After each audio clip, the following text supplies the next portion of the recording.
Atos capítulo 4. Pedro e João diante do Conselho Superior.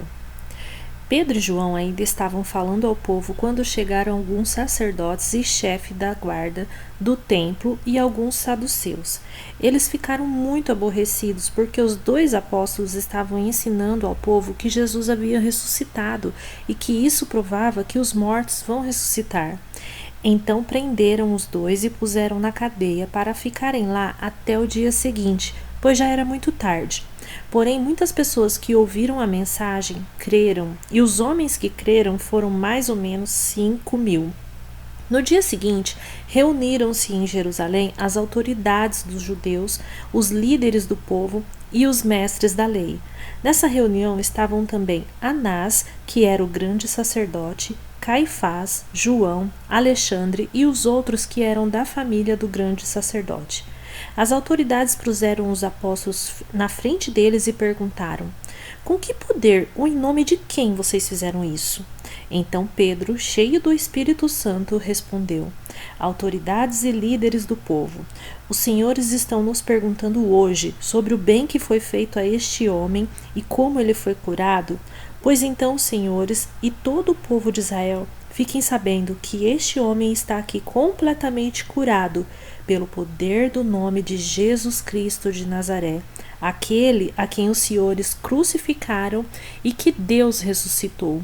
Jesus é aquele de quem as Escrituras Sagradas dizem: a pedra que vocês construtores rejeitaram veio a ser a mais importante de todas.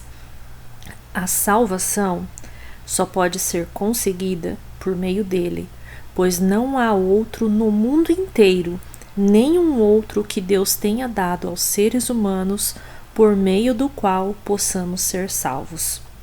Os membros do Conselho Superior ficaram admirados com a coragem de Pedro e de João, pois sabiam que eles eram homens simples e sem instrução, e reconheceram que eles tinham sido companheiros de Jesus, mas não podiam dizer nada contra os dois, pois o homem que havia sido curado estava ali, de pé, junto com eles. Em seguida, mandaram que Pedro e João saíssem da sala do conselho e começaram a discutir o assunto. Eles diziam: o que vamos fazer com estes homens? Pois todos os moradores de Jerusalém sabem que eles fizeram um grande milagre e nós não podemos negar isso. Mas, para não deixar que a notícia se espalhe ainda mais entre o povo, vamos ameaçá-los, a fim de que nunca mais falem com ninguém a respeito de Jesus. Então chamaram e ordenaram duramente que não falassem nem ensinassem nada a respeito de Jesus. Mas Pedro e João responderam: os senhores mesmos julguem diante de Deus. Devemos obedecer aos senhores ou a Deus?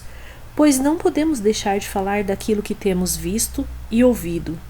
Aí o Conselho Superior os ameaçou com mais dureza ainda e depois os mandou embora. O conselho não pôde castigá-los, porque todo o povo louvava a Deus por causa daquilo que havia acontecido. O homem que foi curado por este milagre tinha mais de 40 anos. Quando Pedro e João foram soltos, voltaram para o seu grupo e contaram tudo que os chefes dos sacerdotes e líderes do povo haviam dito. Assim que eles ouviram isso, adoraram todos juntos a Deus, dizendo: Senhor, Tu és o Criador do céu, da terra, do mar e de tudo que existe neles.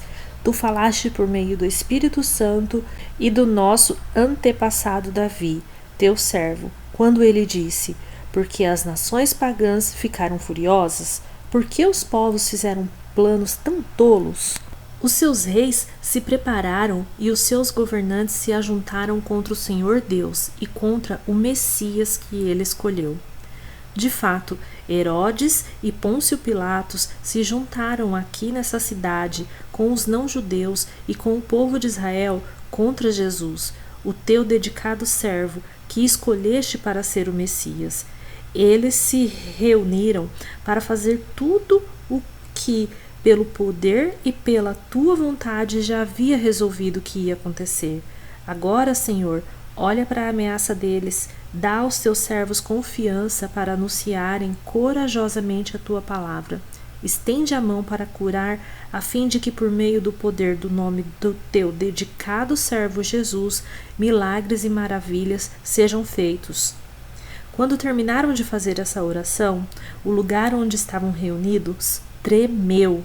Então todos ficavam cheios do Espírito Santo e começaram a anunciar corajosamente a palavra de Deus.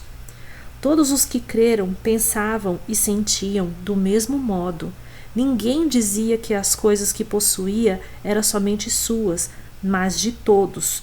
Todos repartiam uns com os outros tudo o que tinham. Com grande poder, os apóstolos davam testemunho da ressurreição de Jesus Cristo, e Deus derramava muitas bênçãos sobre todos. Não havia entre eles nenhum necessitado, pois todos os que tinham terras ou casas vendiam, traziam dinheiro e entregavam aos apóstolos. Cada pessoa recebia uma parte de acordo com a sua necessidade. Foi assim que José vendeu um terreno dele e entregou o dinheiro aos apóstolos. José era levita e havia nascido na ilha de Chipre. Os apóstolos o chamavam de Barnabé, que quer dizer aquele que dá ânimo.